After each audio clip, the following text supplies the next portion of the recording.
لا الہ الا اللہ وحدہ لا شریک لہ ونشہد ان سیدنا و مولانا محمدا عبدہ ورسولہ اما بعد اعوذ باللہ من الشیطان الرجیم بسم اللہ الرحمن الرحیم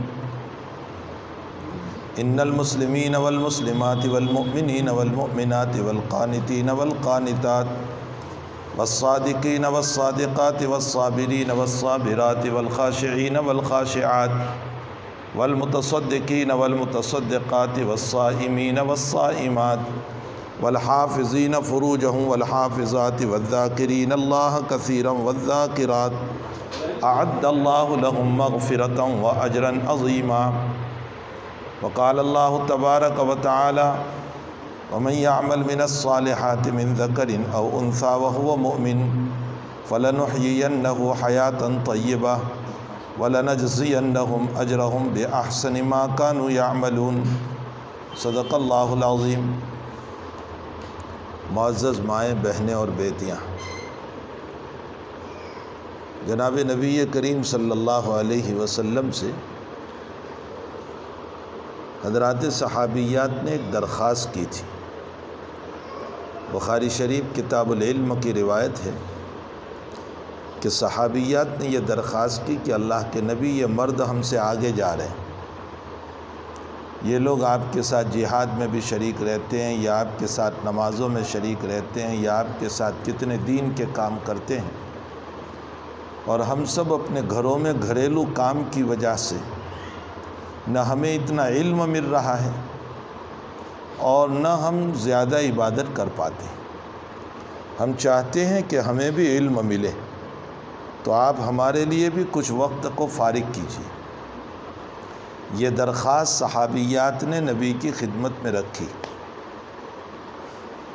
تو نبی علیہ السلام نے صحابیات کے لیے ایک دن مقرر فرمایا، اور فرمایا کہ ایک دن جو ہے تم جمع ہو جایا کرو، میں تمہیں دین کی تعلیم دوں گا۔ اس سے یہ ثابت ہوا کہ دین کی تعلیم دینا جیسے مردوں کے لیے ہے ویسے عورتوں کے لیے بھی ہے۔ اللہ کے نبی علیہ السلام ہفتے میں ایک مرتبہ عورتوں کو جمع کر کے دین کی تعلیم دیتے تھے، جس میں کسی عورت کو کوئی سوال ہوتا تھا وہ پوچھتی تھی، اللہ کے نبی علیہ السلام اس کا جواب دیتے تھے۔ آپ نے ایک مرتبہ ارشاد فرمایا کہ اللہ تعالیٰ نے جس کو 2 بیٹیاں دی ہو اور وہ اپنی بیٹیوں کی اچھی طرح کفالت کرے، اور جب بالغہ ہو جائیں تو اچھا جیون ساتھی تلاش کر کے نکاح کرا دے، تو نبی علیہ السلام نے فرمایا کہ وہ جنت میں وہ ماں باپ میرے اتنے قریب ہوں گے جیسے 2 انگلیاں قریب ہیں۔ تو ایک صحابیہ کو فوراً سوال ہوا کہ یا رسول اللہ، اگر کسی کو ایک بیٹی ہو تو؟ اللہ کے نبی نے فرمایا ایک بیٹی پر بھی یہ فضیلت ہے۔ ایک مجلس میں نبی کریم صلی اللہ علیہ وسلم نے عورتوں کو تعلیم دیتے ہوئے ارشاد فرمایا کہ اگر کسی کی نابالغ اولاد مر جائیں، 3 اولاد قبل البلوغ قبل الحنس،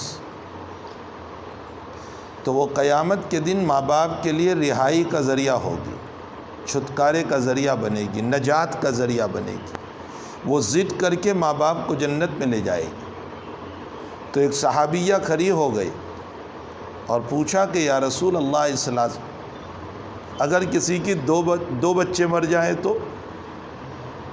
وہ ہماری عورتوں کی طرح نہیں تھی کہ خاموش بیٹھی رہتی، سوال ہوتا فوراً پوچھ لیتی۔ اللہ کے نبی نے فرمایا 2 بچے ہو اور وہ بھی بلوغ سے پہلے مر جائیں، وہ بھی جہنم سے حجاب پردہ بنے گی۔ روایت میں ہے کہ کسی عورت نے کھڑے ہو کر پوچھا کہ یا رسول اللہ اگر کسی کی 1 بچہ مر جائے تو؟ اللہ کے نبی نے فرمایا 1 بچہ بھی اگر مر گیا تو وہ بھی حجاب النار بنے گا، وہ بھی پردہ بن جائے گا۔ ایک روایت میں ہے کہ نبی اکرم صلی اللہ علیہ وسلم نے فرمایا یا معشر النساء تصدقنا فإنی رأیتکن اکثر اہلہا النساء، یہ عورتوں کی جماعت تم خوب صدقہ کرو، اس لیے کہ میں نے جہنم میں سب سے زیادہ عورتوں کو دیکھا۔ حضرت فرماتے ہیں کہ عورتوں کی جماعت تم خوب صدقہ کرو، اس لیے کہ میں نے سب سے زیادہ جہنم میں عورتوں کو دیکھا۔ تو حضرت ام سلیم رضی اللہ تعالیٰ عنہ، جو حضرت انس رضی اللہ تعالیٰ عنہ کی ماں ہے، وہ کھڑی ہو گئی مجمع میں اور فرمایا کہ یا رسول اللہ صلی اللہ علیہ وسلم لما، کیوں عورتیں جہنم میں زیادہ جائے گی؟ تو آپ نے ارشاد فرمایا کہ تم میں دو برائیاں ہیں۔ پہلی برائی یہ ہے کہ تکثرن اللعنہ، اور دوسری برائی یہ ہے کہ تکفرن العشیر، تم غیبت بہت کرتی ہو۔ عورتوں کا مزاج غیبت کا انتہائی درجہ، فون پر غیبت، آپس میں ملے تو غیبت، کبھی ننن کی، کبھی جیٹھانی کی، کبھی فلاں کی، کبھی ساس کی، کبھی خسر کی، کبھی شوہر کی، تم غیبت بہت کرتی ہو۔ اور دوسرا فرمایا کہ تم شوہر کی نافرمانی بہت کرتی ہو۔ روایت میں ہے کہ نبی علیہ السلام نے فرمایا لو احسنت احداہن الدہر، اپنی بیوی پر ساری زندگی احسان کرو، اور ایک مرتبہ شوہر نے اپنی بیوی کے تقاضے کو پورا نہیں کیا، ایک مرتبہ زندگی میں، تو وہ ساری زندگی کے کرائے پر پانی پھیر دیتی ہے، اور وہ یہ کہتی ہے کہ ما رأیت منک خیرا قط، میں نے تیرے گھر میں آنے کے بعد کبھی بھلائی دیکھی ہی نہیں۔ یہ 1400 سال پہلے نبی کہہ کر گئے کہ ساری زندگی اس پر احسان کرو، اور ایک مرتبہ اگر شوہر کہہ دیں کہ میرے بس میں نہیں ہے، تو وہ جتنا کرایا ہے وہ سب بیکار اور عبث، اور کہہ دیتی ہے کہ میں نے تیری طرف سے کوئی بھلائی نہیں دیکھی۔ تو نبی علیہ السلام نے فرمایا کہ تم غیبت بہت کرتی ہو اور شوہر کی نافرمانی بہت کرتی ہو، اس کی وجہ سے سب سے زیادہ عورتیں جہنم میں جائے گی۔ ایک روایت میں ہے کہ نبی علیہ السلام نے فرمایا من نوقش عذب، بخاری شریف کی روایت ہے، من نوقش عذب، جس کی تحقیق ہو جائے گی قیامت میں اس کو یقیناً عذاب ہوگا۔ تو حضرت عائشہ رضی اللہ تعالیٰ عنہ نے فوراً سوال کر لیا، یا رسول اللہ، قرآن تو یہ کہتا ہے فسوف یحاسب حسابا یسیرا، اللہ آسان حساب لینے والا ہے، اور تم کہتے ہو کہ تحقیق ہو گئی تو عذاب ہوگا۔ ان دونوں باتوں میں مجھے کچھ اشکال ہے، کچھ تعارض ہے۔ آیت یہ کہہ رہی ہے کہ آسان حساب ہوگا، اور آپ کہہ رہے ہیں کہ تحقیق ہو گئی تو یقیناً سزا ہوگی، میری سمجھ میں نہیں آتا۔ حضرت عائشہ نے پوچھا تو اللہ کے نبی علیہ السلام نے فرمایا، عائشہ، اگر اللہ تیرے نامہ اعمال کو ہاتھ میں لے اور یوں اوپرا اوپری دیکھ لے، کوئی تحقیق نہ کرے، کچھ پوچھے نہیں، یہ تو ہے فسوف یحاسب حسابا یسیرا، جاؤ آسان حساب، جنت میں چلے جاؤ۔ لیکن اگر اللہ نے کوئی پیج کھولا اور کھولنے کے بعد پوچھا کہ یہ گناہ تو نے کیوں کیا تھا، تو بندے کے پاس اس کا جواب نہیں ہو سکے گا۔ یہ میرا کہنے کا مطلب ہے کہ اگر اللہ تحقیق پہ آ گیا تو سزا یقیناً ہوگی۔ تو آیت اور حدیث میں کوئی تعارض نہیں ہے، کوئی اشکال نہیں ہے۔ اگر اللہ چھان بین نہ کرے، تحقیق نہ کرے، تب تو آسان حساب ہے، لیکن اگر وہ تحقیق پہ آ گیا تو اس صورت میں زندگی جواب دینا مشکل ہو جائے گا حق تعالیٰ جل شانہ کو۔ اور میری مائیں، آپ یہ نہ سمجھیں کہ اللہ کے سامنے کھڑا ہونا کوئی آسان ہوگا۔ اور ایک پولیس کے سامنے کھڑے ہونے سے آپ کے پاؤں کانپتے ہیں، ایک پی ایس آئی کے سامنے آپ کے پاؤں کانپتے ہیں، ایک ڈی ایس پی کے سامنے ہاتھ منت سماجت کر کے بیٹھ جاتی ہو، تو بھلا ساری کائنات کا مالک قیامت میں جلال میں ہوگا، اور اس کی جلالیت کا عالم یہ ہوگا کہ نہ نوح بول پائیں گے، نہ آدم بول پائیں گے، نہ ابراہیم خلیل اللہ بول پائیں گے، نہ موسیٰ ذبیح اللہ بول پائیں گے، نہ موسیٰ کلیم اللہ بول پائیں گے، نہ عیسیٰ روح اللہ بول پائیں گے۔ جہاں کوئی نبی نہیں بول پائے گا، ہاں سوائے محمد الرسول اللہ صلی اللہ تعالی علیہ وسلم، جہاں کوئی نبی نہیں بول پائے گا، آپ انداز لگائیں کہ اللہ کتنا جلال میں ہوگا۔ اس جلال کے موقع پر میری مائیں، اللہ کے سامنے کھڑا ہونا کوئی آسان نہیں ہوگا۔ اللہ کے سامنے. اسی لیے علامہ شبیر احمد عثمانی رحمۃ اللہ علیہ نے مسلم شریف کی شرح فتح الملہم کے اندر لکھا ہے، فرمایا کہ اللہ کے سامنے حاضری اور اس کا سوال کر لینا ہی سب سے بڑی سزا ہوگی.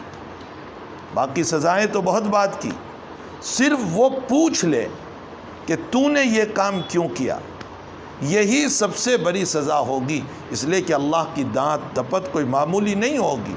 اسی لیے حدیث شریف میں آتا ہے کہ ایک بندہ کافر تھا، وہ مومن ہوا، اور مومن ہونے کے بعد بھی گناہ کرتا رہا، تو اللہ تعالیٰ فرمائیں گے بے شرم بے حیا، تجھے حیا نہیں آئی کہ تو کفر میں تو یہ کام کر رہا تھا، ایمان کے بعد بھی تو نے نہیں چھوڑا.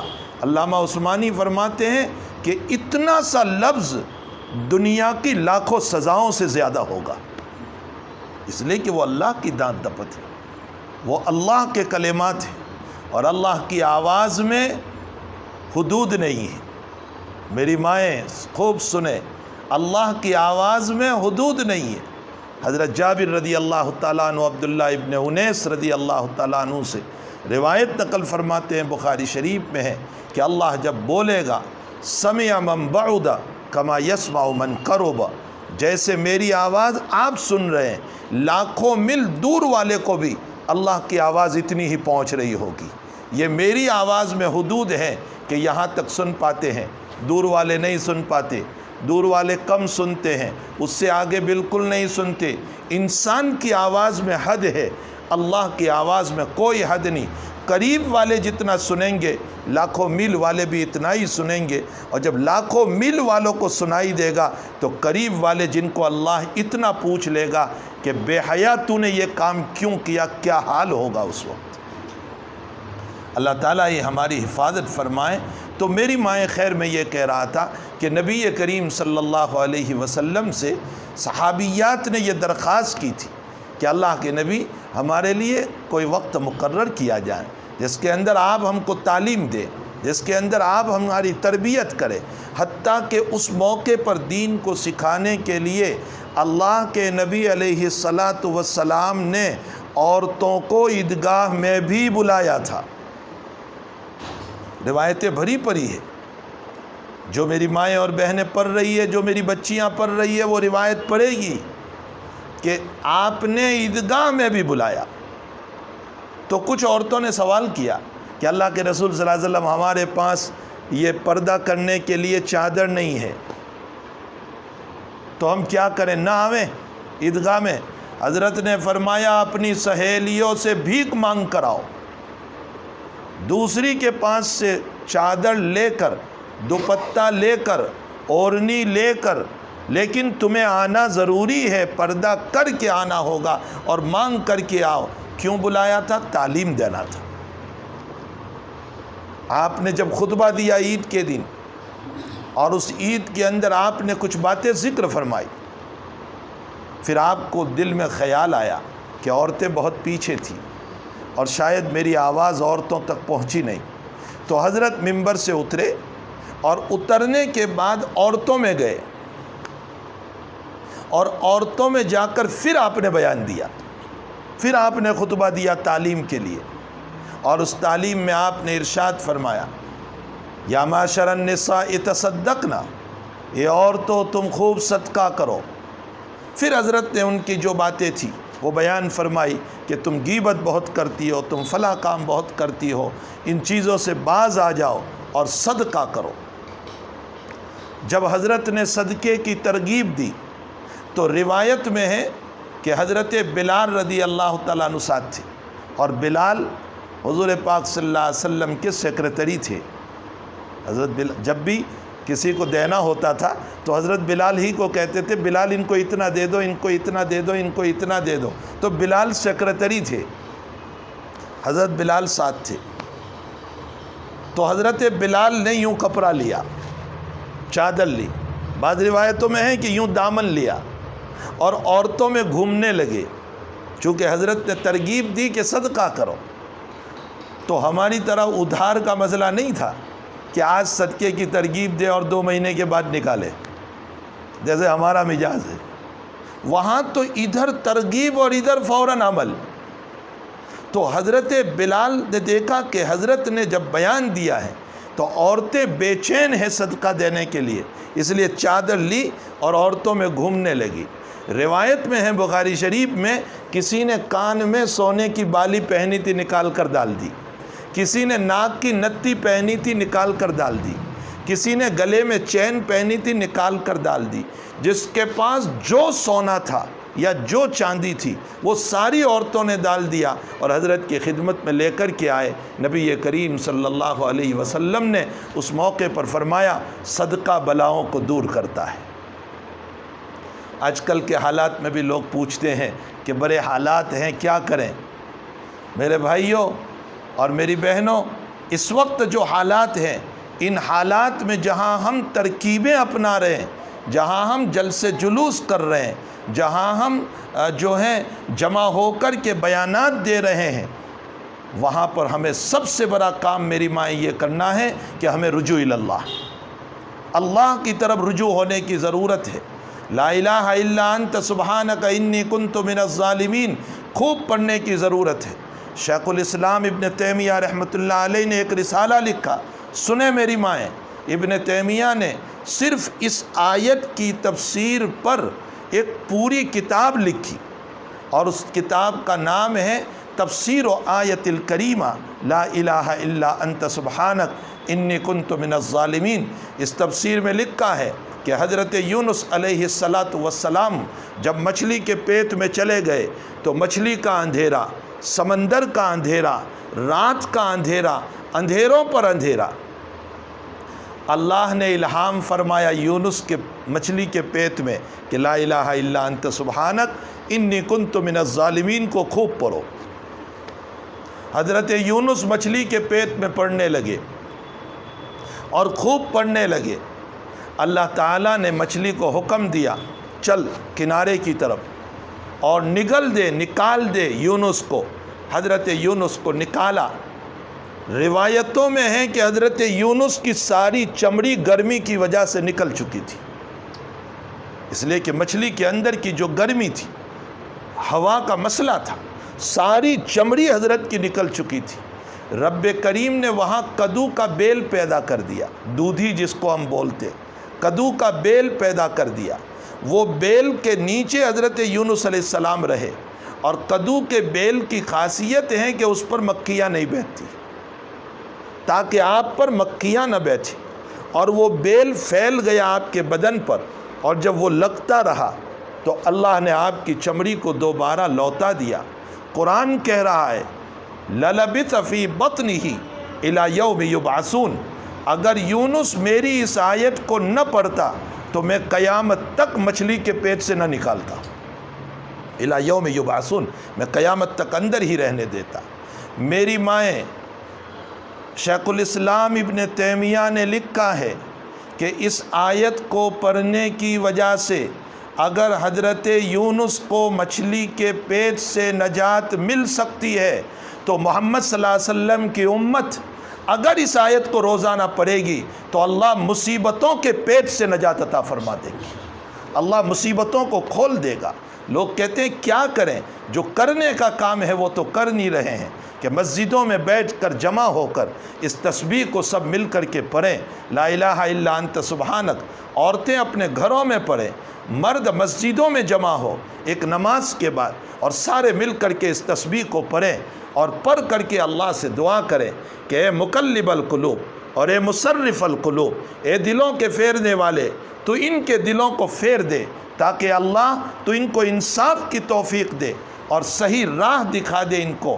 جو رب ان کے دلوں کو پھیر سکتا ہے وہ ان کے دلوں کو بھی پھیر سکتا ہے۔ پھر قرآن کریم میں اللہ تعالیٰ فرماتے ہیں استغفروا ربکم انہ کان غفارا یرسل السماء علیکم مدرارا ویمددکم باموال وبنین ویجعل لکم انہارا ما لکم لا ترجون للہ وقارا وقد خلقکم اطوارا۔ استغفار کرو، ہم تمہارے گناہ کو بھی معاف کریں گے، ہم تمہارے حالات کو بھی ختم کریں گے، ہم تمہیں مال عطا فرمائیں گے، جن کو اولاد نہیں ہے ہم ان کو اولاد عطا کریں گے۔ میری مائیں سنیں، قرآن ایک استغفار پر کتنی باتیں بیان کر رہا ہے۔ مسلم شریف کی روایت ہے، من استغفر من ربہ تبارک و تعالی یجعل لہ فی ضیق مخرجا، جو کثرت سے استغفار کرے گا، استغفار پڑھے گا، اللہ بری سے بری مصیبت میں نجات عطا فرمائیں گے۔ فی کل ضیق مخرجا، مخرج کا معنی نکلنے کا راستہ، اللہ اس کو مصیبت سے نکلنے کا راستہ دے دیں گے۔ وفی کل ہم فرجا، اور جو استغفار کی کثرت رکھے گا اللہ اس کو غموں سے نجات دے دے گا۔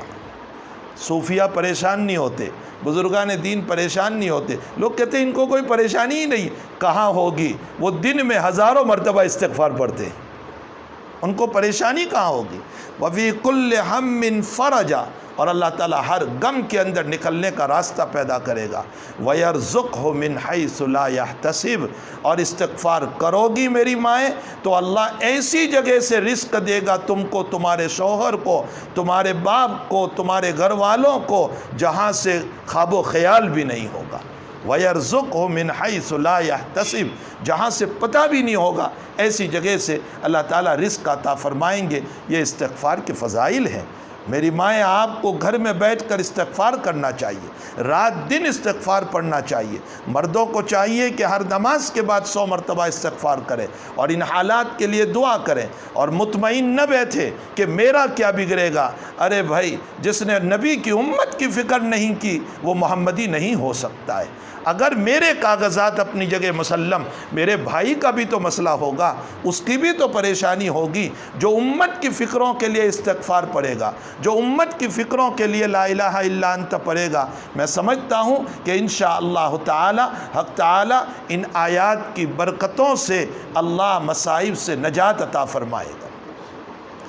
تو میں یہ کہہ رہا تھا کہ نبی کریم صلی اللہ تعالی علیہ وسلم نے عورتوں کے لیے مجلس منعقد کی اور اس میں عورتوں کو تعلیم دیتے تھے، چونکہ عورتوں کو بھی مسائل سیکھنے کی ضرورت ہے، دین سیکھنے کی ضرورت ہے، طہارت کے مسائل سیکھنے کی ضرورت ہے، پاکیزگی کے مسائل سیکھنے کی ضرورت ہے۔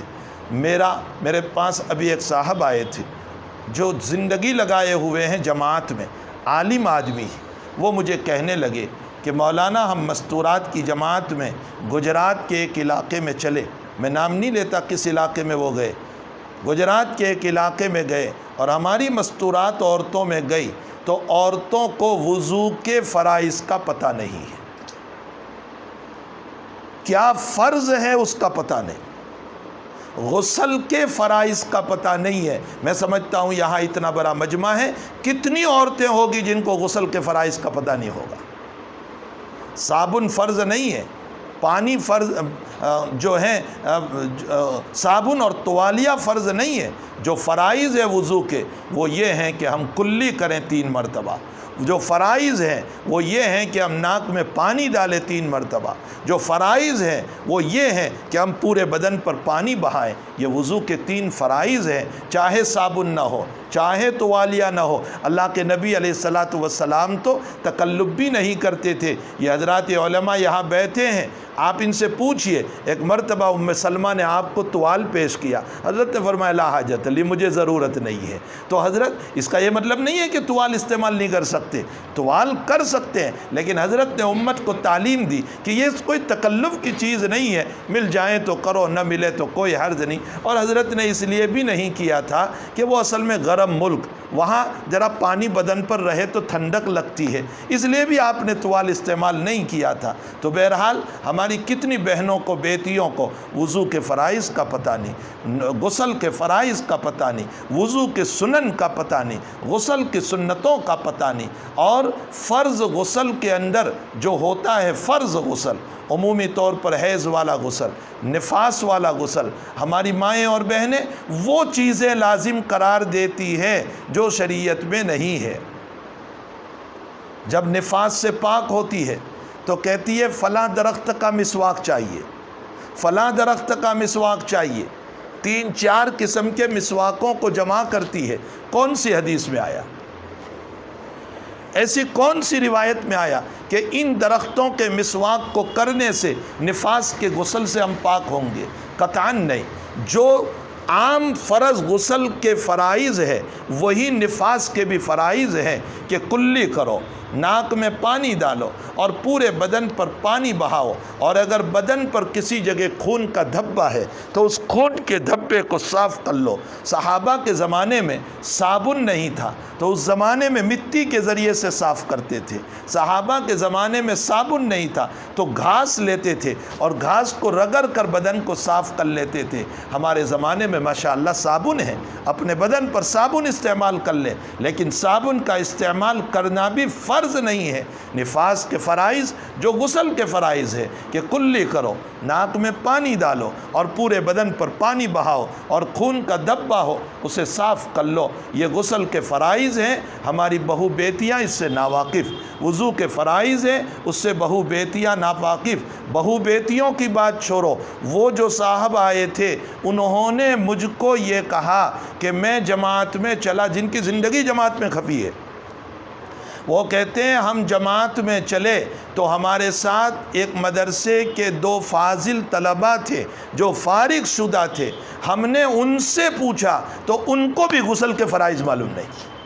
میں نام نہیں لیتا، انہوں نے نام لیا تھا کہ کس مدرسے کے وہ فضلاء تھے۔ کہا کہ ان کو غسل کے فرائض معلوم نہیں۔ آپ انداز لگائیں کہ 8 سال گزارنے والے بچے کو اگر غسل کے فرائض معلوم نہ ہو تو گھر میں بیٹھنے والی بیٹیوں کو کہاں سے معلوم ہو سکتے، ہماری بہوؤں کو کہاں سے معلوم ہو سکتے، ہماری ماؤں کو کہاں سے معلوم ہو سکتے۔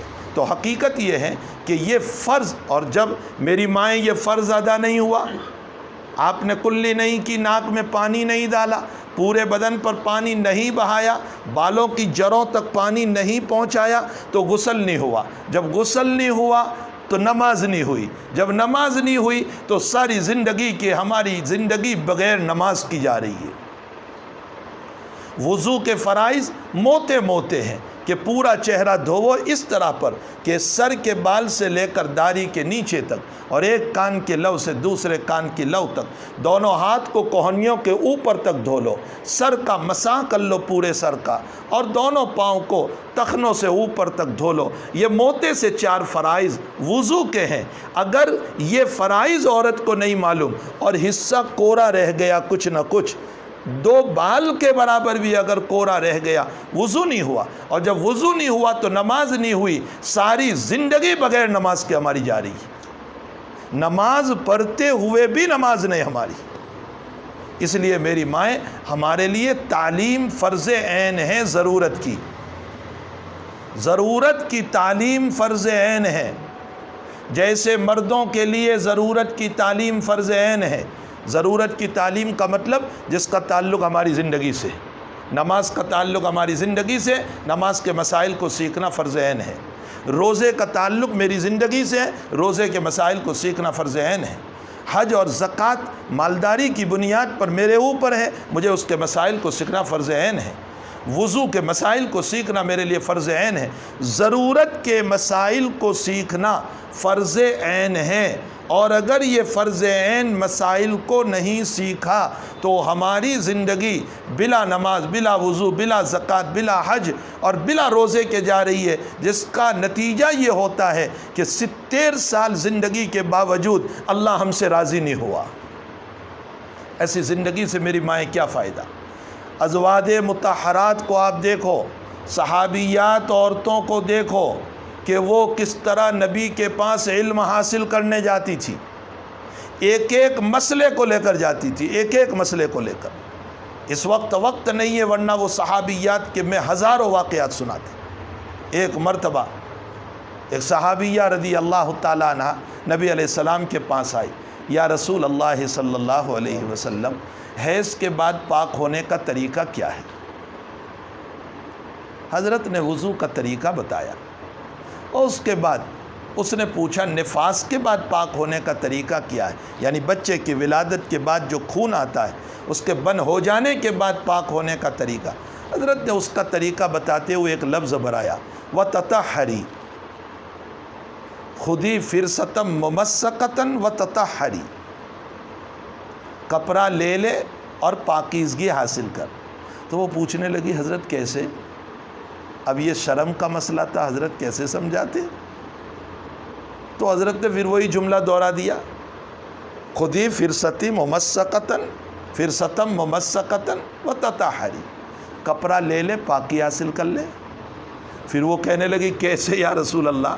اب یہ ایسا حیا کا جملہ ہے کہ حضرت کھل کر کیسے کہے؟ حضرت عائشہ وہیں بیٹھی ہوئی تھی، حضرت عائشہ نے اس کا ہاتھ پکڑا، ادھر آ میں تجھے سمجھاؤں، چونکہ عورت سمجھا سکتی ہے۔ بلایا اور بلانے کے بعد کہا کوئی پرانا کپڑا لے لے، نرم کپڑا ہو وہ، اور بدن پہ جہاں جہاں خون لگا ہو وہ کپڑے کو گھس کر کے صاف کر لے اور خون کو مٹا دے اور بدن پر پانی بہا دے، پاک ہو جائے گی۔ حضور یہ بتانا چاہ رہے ہیں تجھے۔ دیکھو ایک عورت مسئلہ پوچھنے کے لیے نبی کریم صلی اللہ علیہ وسلم کی خدمت میں آئی۔ ایک عورت ہے حضرت خولہ رضی اللہ تعالی عنہ، ان کے شوہر نے فرط محبت میں جوش کے اندر ایک مرتبہ یوں کہہ دیا تو تو میری ماں کی طرح ہے۔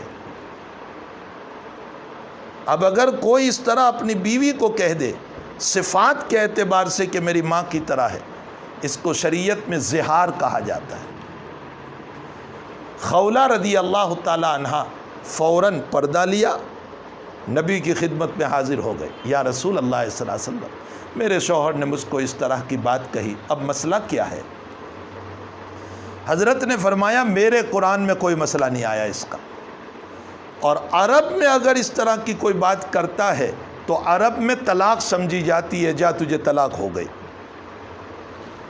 خولہ رونے لگی، یا رسول اللہ اولادی صغار، بچے چھوٹے چھوٹے ہیں، میرے ماں باپ نہیں ہیں، میرا مکان نہیں ہے، میرے شوہر کو مجھ سے محبت بہت ہے، میں کہاں جاؤں گی؟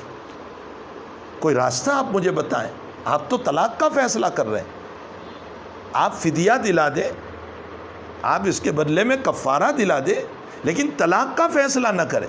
حضرت نے فرمایا میرے قرآن میں حکم نہیں آیا، عرب کا دستور طلاق کا ہے، اس لیے طلاق ہو گئی۔ تو وہ عورت کیا کہہ کر گئی؟ ایمان کی پکی تھی وہ، صحابیات ایمان کی بہت مضبوط تھی۔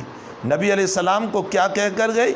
آپ سے مسئلہ حل نہیں ہوتا، میں اس سے حل کروں گی، اللہ سے حل کروں گی۔ گھر گئی، وضو کیا، 2 رکعت نماز پڑھی اور اللہ سے کہنے لگی میرے شوہر نے مجھ کو یہ کہہ دیا اور نبی کہہ رہا ہے طلاق ہو گئی، میں جاؤں گی کہاں میرے مولا؟ نہ میرے ماں باپ ہے، نہ میرا مکان ہے، نہ میری اولاد ہے، میرے شوہر کو مجھ سے محبت ہے، وہ بھی رو رہا ہے، میں جاؤں تو کہاں جاؤں؟ میرے اللہ تو طلاق کا فیصلہ نہیں، کوئی میرے لیے کفارے کا فیصلہ کر۔ ابھی دعا سے فارغ ہوئی خولہ کہ ادھر نبی پر آیت اتری، قد سمع اللہ قول التی تجادلک فی زوجہا وتشتکی الی اللہ واللہ یسمع تحاورکما ان اللہ سمیع بصیر الذین یظاہرون من نسائہم ثم یعودون لما قالوا فتحریر رقبۃ من قبل ان یتماسا۔ فرمایا میرے پیغمبر، وہ عورت جو تیرے پاس آئی تھی نا، قد سمع اللہ قول التی، التی ہے وہ عورت جو تیرے پاس آئی تھی اور تجھ سے بحث کر رہی تھی، اللہ نے تم دونوں کی بحث کو خوب سنا۔ قول التی تجادلک فی زوجہا، اپنے شوہر کے باب میں، وتشتکی الی اللہ، اور تجھے یہ کہہ کر گئی کہ میں اللہ کو سناؤں گی۔ واللہ یسمع تحاورکما، ہاں میرے بھائیوں، جب وہ عورت بول رہی ہے اور وہ سن رہی ہے، میری مائیں، جب وہ عورت بول رہی ہے اور نبی سن رہے ہیں، وہی رب آج بھی ہے، ہماری سننے والا ہے، اسی کو ہم سنائیں۔ واللہ یسمع تحاورکما ان اللہ سمیع بصیر، وہ بڑا ہی سننے والا ہے، بڑا دیکھنے والا ہے۔ الذین یظاہرون من نسائہم ثم یعودون لما قالوا فتحریر رقبۃ من قبل ان یتماسا۔ اللہ اب حکم اتار رہا ہے، میرے محبوب، اگر تیری امت کی عورت چاہتی ہے کہ طلاق نہ ہو، کفارے سے مسئلہ حل ہو جائیں، تو جا تیرا رب بھی اس عورت کی چاہت پر قیامت تک کے لیے کفارے ہی کو ڈال دیتا ہے کہ کفارہ دے گا، شوہر، بیوی حلال ہو جائے گی۔ اگر تیری امت کی عورت کفارے سے جانا چاہتی ہے تو تیرا رب بھی تیری امت کی فیور کر رہا ہے۔ اللہ نے ایک عورت کے رونے پر پورا کفارے کا مسئلہ قرآن میں اتارا اور قیامت تک کے لیے مسئلہ حل کر دیا کہ زہار کے اوپر اب طلاق نہیں پڑے گی، کفارہ دے دو، غلام آزاد کرو، یا 7 روزے رکھو، یا 7 مسکینوں کو کھانا کھلا دو، اب یہ بیوی تمہارے لیے حلال ہو جائے گی، طلاق ولاق کا مسئلہ نہیں ہوگا۔ ماں عائشہ صدیقہ رضی اللہ، میری ماں، میں تم کو اس لیے سنا رہا ہوں تاکہ تمہیں ان واقعات سے اندازہ ہو کہ ازواج مطہرات اور صحابیات علم کے لیے کیسی دیوانی تھی۔ ایک غزوے کا واقعہ ہے، ایک سفر کا واقعہ، واپس آ رہے تھے، رات میں نبی علیہ السلام نے قیام فرمایا، ماں عائشہ صدیقہ رضی اللہ تعالی عنہا بھی ساتھ تھی۔ سوئے رات میں کسی جگہ جنگل میں، جب اٹھتے ہیں اور چلنے کا وقت آیا فجر سے پہلے پہلے، تو حضرت عائشہ رضی اللہ تعالیٰ عنہ نے فرمایا یا رسول اللہ میں ذرا استنجا سے فارغ ہو جاؤں۔ فرمایا اچھی بات ہے، جاؤ۔ گئی، واپس آئی، خیمے میں آ گئی۔ ابھی اللہ کے نبی علیہ السلام کو کچھ آرام کا تقاضا تھا، حضرت عائشہ بیٹھی ہے، حضرت بھی وہاں ہے۔ فرمایا یا رسول اللہ میرا ہار گم ہو گیا۔ عائشہ کہنے لگی میرا ہار گم ہو گیا، وہ میرا نہیں تھا، میں اپنی بہن اسماء کے پاس سے مانگ کر لائی تھی۔ عورتیں جب کہیں گھومنے جاتی ہے نا تو نہیں ہوتا ہے تو دوسروں سے مانگ کر لے جاتی ہے، تو کہا میں میری بہن اسماء سے مانگ کر لائی تھی، وہ ہار گم ہو گیا میرا۔ تو حضرت نے صحابہ سے فرمایا تلاش کرو۔ حضرت نے فرمایا جب تک تلاش ہوگا میں ذرا آدھا گھنٹہ کمر سیدھی کر لوں، تھوڑی دیر۔ تو حضرت عائشہ کی ران پر سر رکھ کر حضرت سو گئے۔ ادھر باہر صحابہ کرام باتیں کر رہے کہ فجر کا وقت ہو گیا ہے، پانی ہے نہیں یہاں، ہمیں آگے چلنا ہے، پانی تلاش کرنا ہے، وہاں جائیں گے پانی ملے گا، وضو کریں گے تب جا کر فجر کی نماز پڑھیں گے، یہ عائشہ کی وجہ سے آج ہماری نماز قضا ہوگی۔ کچھ اس طرح کی باتیں ہونے لگی۔ لوگوں نے صدیق اکبر سے کہا کہ تیری بیٹی کی وجہ سے مسئلہ ہے۔ صدیق کو بڑا غصہ آیا۔ بخاری شریف کی روایت ہے ابو بکر صدیق اس خیمے میں آئے جہاں حضرت عائشہ اور حضور تھے۔ حضرت سوئے ہوئے تھے ران پر سر رکھ کر۔ صدیق نے پہلے تو زبانی طور پر غصہ نکالا بول کر، دھت دپٹ کر کے، اور جب غصہ قابو میں نہیں رہا تو حضرت عائشہ کہنے لگی ابا جی یہاں چونتیاں دینے لگے۔ زور سے تو مار نہیں سکتے تھے کہ آواز نکل جائے گی، تو کہا میرے پہلو میں ابا جی جو ہے وہ چیتیاں دینے لگے زور زور سے۔ لیکن فرمایا میں اس لیے نہیں ہل رہی تھی کہ کہیں نبی کی آنکھ نہ کھل جائے، اس لیے میں بالکل بیٹھی ہوئی تھی، لیکن پھر بھی حضرت کی آنکھ کھل ہی گئی۔ حضرت بیٹھے، فرمایا ابو بکر کیا بات ہے؟ فرمایا یا رسول اللہ سب پریشان ہیں اس کی وجہ سے۔ امام بخاری نے مسئلہ ثابت فرمایا کہ اگر بیٹی کا قصور ہو تو نکاح کرانے کے بعد بھی باپ جو ہے بیٹی کو تنبیہ کر سکتا ہے، ہر جگہ شوہر ہی کا قصور نہیں ہوتا۔ یہ تو آج کل کا پہلو بدل گیا کہ جب دیکھو ساس بھی داماد ہی کو دانت رہی ہے اور خسر بھی داماد ہی کو دانت رہا ہے۔ بہت سی مرتبہ بیٹی کا بھی قصور ہوتا ہے۔ اگر بیٹی کا قصور ہو تو ماں باپ کو چاہیے کہ بیٹی کو تنبیہ کرے کہ بیٹی اپنے شوہر کے ساتھ اس طرح نہ رہو۔ ابو بکر نے کوکھ میں مارا ہے۔ حضرت نے فرمایا کیا بات ہے؟ فرمایا یا رسول اللہ سب کی نماز کا مسئلہ ہے، فجر کا وقت جا رہا ہے، پانی نہیں ہے، آگے چلنا ہے، وضو کہاں پانی ملے گا، اس کے ہار کی وجہ سے پریشانی کھڑی ہوئی۔ حضرت نے فرمایا لا زیر، ابو بکر فکر نہ کرو، اللہ راستہ نکالے گا۔ اب ادھر عائشہ رو رہی ہے اس لیے کہ ابا جی کی دانت پڑی ہے۔ اتنے میں اللہ کے نبی علیہ السلام پھر لیٹ گئے، وحی شروع ہوئی، اور جب وحی ختم ہوئی تو حضرت ہنستے ہوئے اٹھے اور اٹھ کر کے تیمم کی آیت سنائی۔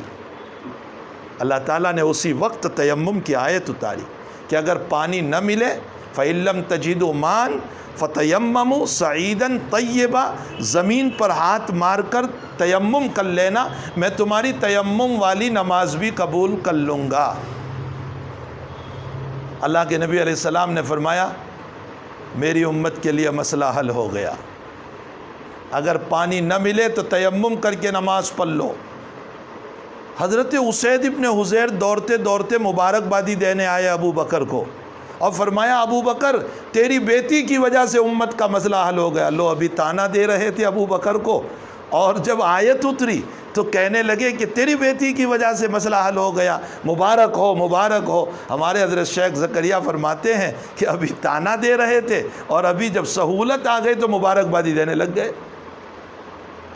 ایک عورت کے رونے پر، عائشہ کے رونے پر، حضرت عائشہ کے رونے پر اللہ نے پوری امت کے مسئلے کو حل کر دیا اور قیامت تک کے لیے تیمم کا مسئلہ اتارا۔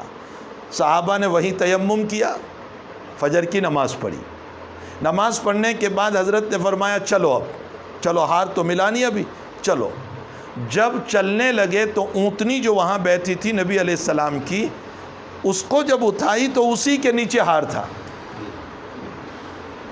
یہاں محدثین یہ فرماتے ہیں کہ اللہ یہ بھی تو کر سکتا تھا، نبی کو یہ بتا دیتا جبریل کو بھیج کر، کیوں پریشان ہو رہے ہو، اونٹنی اٹھاؤ، نیچے ہار پڑا ہوا ہے، چلو آگے جلدی سے وضو کرو۔ لیکن نہیں، ہار کا گم ہونا بہانہ تھا اور عائشہ کو رلانا تھا اور اس امت کے لیے مسئلے کو حل کرنا تھا۔ یہ میری ماں تیری قربانی پر، تیرے آنکھ کے آنسوؤں پر اللہ تعالیٰ نے اس امت کو تیمم دیا۔ تیرے آنکھ کے آنسو پر حق تعالیٰ جل شانہ نے زہار کے باب میں کفارے کا مسئلہ دیا۔ بے شمار واقعات روایتوں میں اور قرآن کریم میں بھرے پڑے ہیں۔ میری مائیں، میں ان ساری باتوں سے آپ کو یہ بتانا چاہ رہا ہوں کہ تعلیم ہمارے لیے بہت ضروری ہے، بہت ضروری ہے۔ اللہ تعالیٰ نے تمہاری تعریف قرآن میں فرمائی، ان المسلمین والمسلمات والمؤمنین والمؤمنات والقانتین والقانتات، مسلمان مرد عورت، مومن مرد اور عورت، قناعت کرنے والی مرد اور قناعت کرنے والا مرد اور عورت، روزہ رکھنے والا مرد اور عورت، نماز پڑھنے والا مرد اور عورت، اپنے بدن کی حفاظت کرنے والی، والحافظین فروجہم والحافظات، اپنے بدن کی حفاظت کرنے والا مرد اور اپنے بدن کی حفاظت کرنے والی عورتیں۔ یہ مرد نہیں، صرف میری ماں تجھ کو بھی اللہ نے ساتھ لے کر فرمایا کہ جتنے کام مرد کر رہا ہے اتنے کام اگر تو بھی کرے گی، اعد اللہ لہم مغفرۃ و اجرا عظیما، اللہ مرد کو مغفرت دیتا ہے، اللہ تجھے بھی دے گا۔ اللہ مردوں کو جنت دیتا ہے، اللہ تجھے بھی دے گا۔ اسی لیے میں نے دوسری آیت پڑھی، من یعمل من الصالحات من ذکر او انثی، جو بھی ایمان لا کر نیک اعمال کرے، چاہے وہ مرد ہو یا عورت ہو، من ذکر او انثی فلنحیینہ حیاتا طیبہ، صرف مردوں کو پاکیزہ زندگی نہیں دیں گے۔ میری ماں، اگر تو دین سیکھے گی اور شریعت پر چلے گی، اللہ تجھے بھی وہ پاکیزہ زندگی عطا کریں گے کہ جیسے مرد ولی بن سکتا ہے تو بھی ولیہ بنے گی۔ ولایت کسی کے باپ کی جاگیر نہیں ہے، خوب سنیں میری مائیں، ولایت کسی کے باپ کی جاگیر نہیں ہے۔ صرف ولی کوئی شیخ الحدیث ہی نہیں بن سکتا، ولی کوئی مفتی ہی نہیں بن سکتا، ولی کوئی مبلغ اور امیر ہی نہیں بن سکتا، امت کا ہر فرد ولی بن سکتا ہے، ہر فرد ولی بن سکتا ہے۔ بعض اکابر تو وہ ہیں جو بالکل جاہل تھے، جن کے پاس کوئی علم نہیں تھا، لیکن تقوی اور طہارت کی وجہ سے خداوند قدوس نے ان لوگوں کو وہ ولایت نصیب فرمائی کہ جن کے حالات میں لکھا ہے کہ ایک مرتبہ انہوں نے اپنی مجلس میں فرمایا، میں نبی کی چال تم کو چل کر بتاؤں؟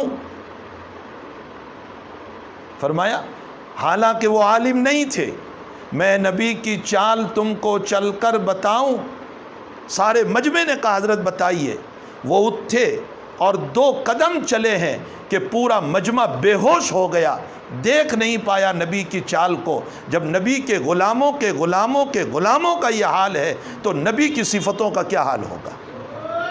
معلوم یہ ہوتا ہے کہ ولایت کسی کے باپ کی جاگیر نہیں ہے۔ کوئی مفتی ہو ولی بنے، کوئی شیخ الحدیث ہو ولی بنے، کوئی مبلغ اور امیر ہو وہی ولی بنے۔ امت کا ہر فرد، چاہے وہ مرد ہو چاہے وہ عورت ہو، ولیہ بن سکتی ہے۔ 3 کام کرنے ہیں ولی بننے کے لیے، بہت آسان کام۔ میری ماں، میں آپ کو نہیں کہوں گا تہجد پڑھو 4 بجے اٹھ کر، میں نہیں کہوں گا، تمہیں دن بھر کا کام رہتا ہے۔ اللہ کے نبی علیہ السلام خود تہجد کے لیے اٹھتے تھے، ازواج کو نہیں جگاتے تھے، بیویوں کو نہیں جگاتے تھے۔ ہاں بیوی خود جاگ گئی تو اور مسئلہ ہے، حضرت نہیں جگاتے تھے۔ روایتوں میں تو یہاں تک آیا ہے، فرماتے ہیں کہ حضرت تہجد کے لیے اٹھتے تھے، تہجد پڑھ کر فارغ ہوتے، اگر بیوی بیدار ہوتی تو باتیں کرتے، ورنہ تو حضرت بھی سو جاتے۔ اگر بیوی بیدار ہوتی تو کچھ باتیں کرتے بیٹھ کر، ورنہ تو سو جاتے۔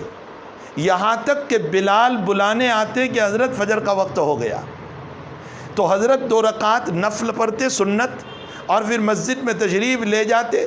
وضو نہیں فرماتے، اس لیے کہ نبی کی نیند سے نبی کا وضو نہیں ٹوٹتا، اور اس کی وجہ کیا ہے؟ نبی کا دل بیدار رہتا ہے، نبی کی آنکھیں سوتی ہے۔ یہ مسئلہ ہے کہ نبی کا دل نیند کے اندر بھی بیدار اور جاگتا رہتا ہے، اس لیے کہ وحی اترتی ہے نیند میں بھی، اس کو سمجھنے کی ضرورت ہے تو اللہ دل کو بیدار رکھتا ہے، اور جب دل بیدار رہتا ہے تو نبی کو پتہ چلتا ہے کہ میری ریح خارج ہوئی کہ نہیں ہوئی، میرا وضو ٹوٹا کہ نہیں ٹوٹا۔ ہم تو سوتے ہیں تو ہماری آنکھیں بھی سو جاتی ہے، ہمارا دل بھی سو جاتا ہے، جنریٹر چلتا ہے، کوئی پتہ ہم کو نہیں ہوتا ہے کہ ہم کس دنیا میں پہنچے ہوئے ہیں، اس لیے ہماری نیند سے ہماری وضو ٹوٹ جاتی ہے۔ ہاں ہماری وہ نیند جس کے اندر ہم کو پتہ رہے، جیسے بیٹھے بیٹھے جھونکے کھا رہے، اس نیند سے وضو نہیں ٹوٹتا، باقی جس نیند میں آنکھیں بھی سو گئی اور دل بھی سو گیا اس سے وضو ٹوٹ جاتا ہے۔ نبی کا دل بیدار رہتا تھا، حضرت اٹھتے تھے 2 رکعت سنت، مسجد میں جا کر نماز پڑھاتے تھے، تو اپنی بیویوں کو خود نہیں جگاتے تھے۔ بعض روایتوں میں آتا ہے، حضرت عائشہ فرماتی ہے میں سامنے لیتی رہتی تھی، حضرت نماز پڑھتے رہتے تھے تہجد، اور جب حضرت سجدے میں آتے تو میرا پاؤں دباتے، چونکہ سجدہ کرنا تھا اور میرے پاؤں پھیلے ہوئے تھے اور جگہ چھوٹی تھی، تو میں اپنے پاؤں کو سمیٹ لیتی، حضرت سجدہ فرماتے۔ تو حضرت عائشہ کے بھانجے عروہ پوچھ رہے، خالہ جان حضرت سجدے میں آتے تھے تو آپ کو پتہ نہیں چلتا تھا کہ پاؤں دبانا پڑتا تھا؟ فرمایا بیٹا ایک بات تو یہ تھی کہ نبی بہت لمبا قیام کرتے تھے، ایک ایک رکعت میں حضرت سورہ بقرہ اور آل عمران پڑھتے تھے، ایک رکعت میں، بخاری شریف میں۔ تو عائشہ کہتی ہے اتنی دیر میں کہاں جاگتی رہتی، اور دوسرا فرمایا کہ گھر میں اندھیرا تھا اور جلانے کے لیے تیل نہیں ہوتا تھا کہ رات بھر ہم دیا جلاتے، تو اندھیرے میں مجھے پتہ نہیں چلتا تھا کہ حضرت سجدے میں آ رہے ہیں، میں سو جاتی تھی تو میرے پاؤں دباتے تھے۔ حضرت عائشہ کہتی ہے میں پاؤں کو سمیٹ لیتی، حضرت سجدہ فرماتے تھے، بہت دیر تک سجدہ۔ میں یہ بتانا چاہتا ہوں کہ میری مائیں، اللہ کے نبی بھی اپنی بیویوں کو تہجد کے لیے نہیں اٹھاتے تھے، وہ خشکی لوگ ہیں جو اپنی بیویوں کو تہجد میں بھی اٹھاتے ہیں اور دن بھر بھی کام کرواتے ہیں، وہ نبی سے بھی بڑے مبلغ ہو گئے ہیں، جن کو شریعت کا پتہ نہیں، دین کا پتہ نہیں، علم کا پتہ نہیں، روایتوں کا پتہ نہیں۔ ہاں بیوی خود جاگ جائیں تو اور بات ہے، وہ کھڑی ہو جائیں پڑھ لے۔ ہاں البتہ نبی سال میں 1 مرتبہ جگاتے تھے اپنی بیویوں کو بھی، وہ کون سا وقت تھا؟ رمضان کا آخری عشرہ، جس میں صراحتاً روایت میں آیا وَأَيْقَظَ أَهْلَهُ، اپنے گھر والوں کو بھی جگاتے تھے آخری عشرے میں کہ جاگو عبادت کرو، آخری عشرے میں سوو مت، باقی سال بھر نہیں اٹھاتے تھے۔ تو میں یہ بتانا چاہتا ہوں کہ 3 کام میں تم کو میری ماں بتا رہا ہوں ولی بننے کے لیے۔ میں تم کو یہ نہیں کہوں گا تم تہجد پڑھو 4 بجے اٹھ کر، پڑھو نور علی نور، بہت اچھی بات ہے۔ میں نہیں کہوں گا اشراق 4 صوابین پڑھو، پڑھو تو بہت اچھا ہے، نور علی نور۔ میں تمہیں 3 کام بتاتا ہوں۔ پہلا کام، فرائض کی پابندی کرو، یہی مردوں کے لیے بھی ہے، فرائض کی پابندی کرو، کوئی فرض ہمارا چھوٹنے نہ پائے، فرض نماز، فرض روزہ، فرض زکوٰۃ، فرض حج، اور جو فرائض حقوق ہم پر ہے وہ چھوٹنے نہ پائے، فرائض کی پابندی کرو۔ نمبر 2، حلال کھانے کا اہتمام کرو، حلال کھانے کا، اپنے پیٹ کو حرام سے نہ بھرو، حلال کھانے کا احترام۔ روایتوں میں آتا ہے، چلیے میں آخری واقعہ حلال پر سناؤں۔ ایک صحابی حمالی کرتے تھے، حمالی جانتے ہیں؟ میری مائیں، حمالی کا مطلب ہوتا ہے مزدور، یہاں سے وہاں سامان اٹھا کر لے جانا۔ ایک صحابی حمالی کرتے تھے، دن بھر حمالی کی، کوئی کام نہیں ملا۔ رات آئے، بیوی سے پوچھا ہے کھانا؟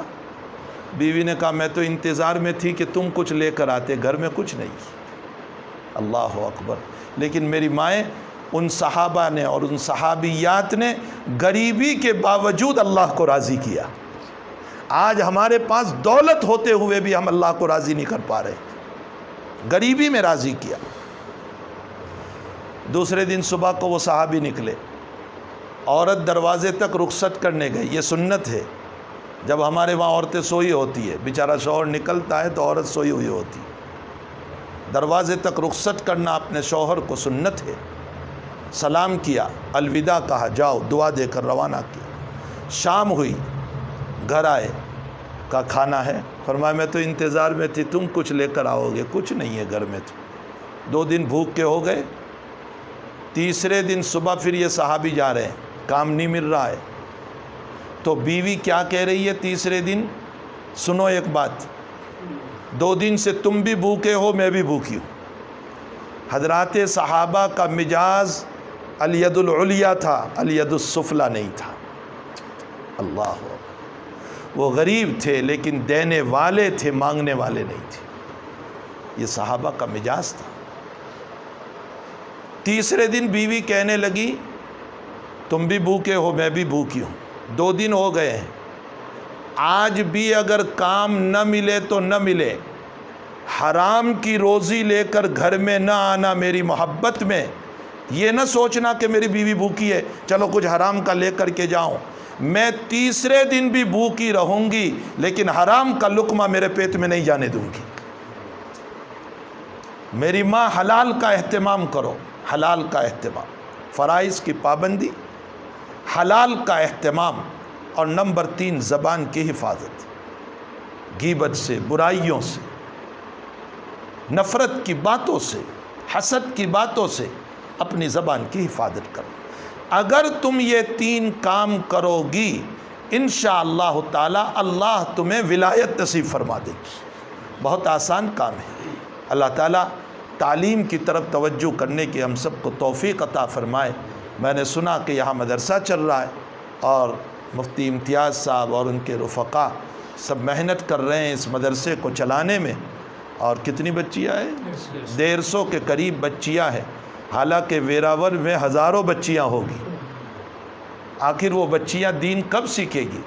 ان کی زندگیوں میں شریعت کب آئے گی؟ مسئلے مسائل کب آئیں گے؟ قرآن کو صحیح کب کرو گی؟ میں تو ان کو کہہ کر جاتا ہوں کہ بڑی عمر والیوں کے لیے بھی مدرسہ قائم کرو تاکہ بڑی عمر کے اندر بھی ان کا قرآن صحیح ہو۔ ہے ماشاءاللہ، ہونا چاہیے، بڑی عمر کے اندر بھی قرآن صحیح کرو۔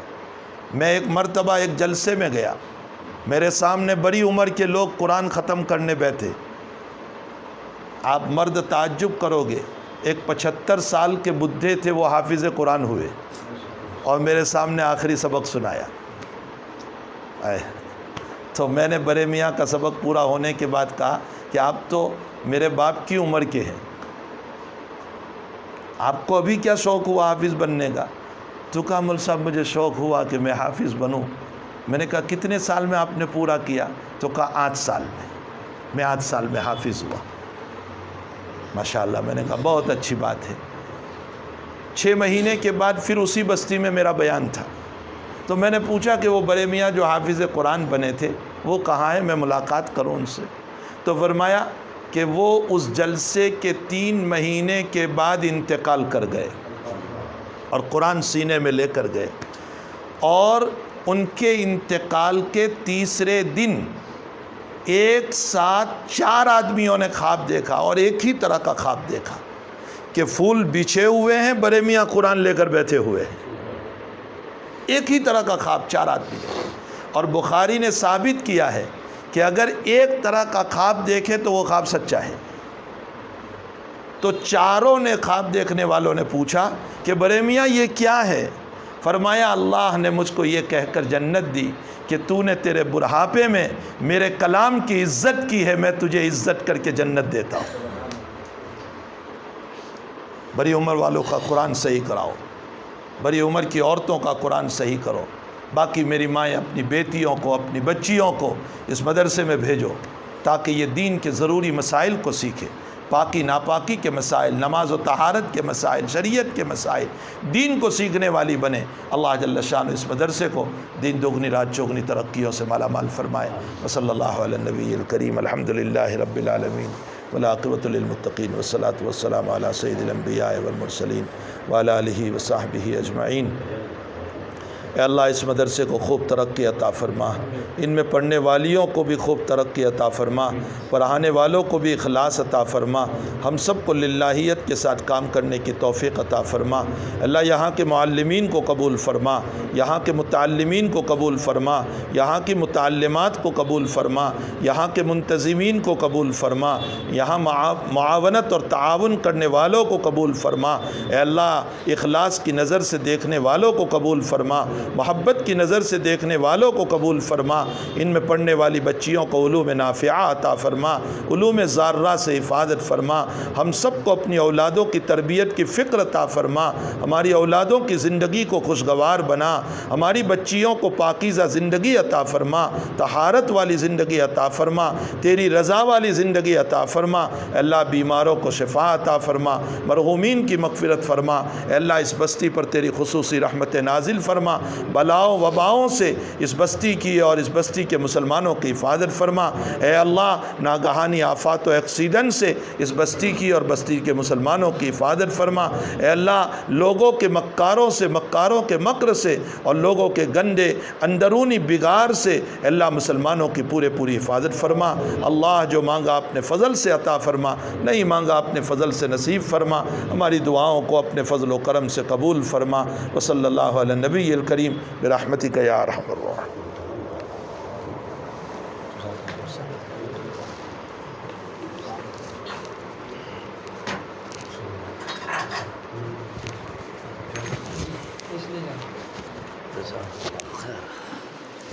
لا الہ الا اللہ وحدہ لا شریک له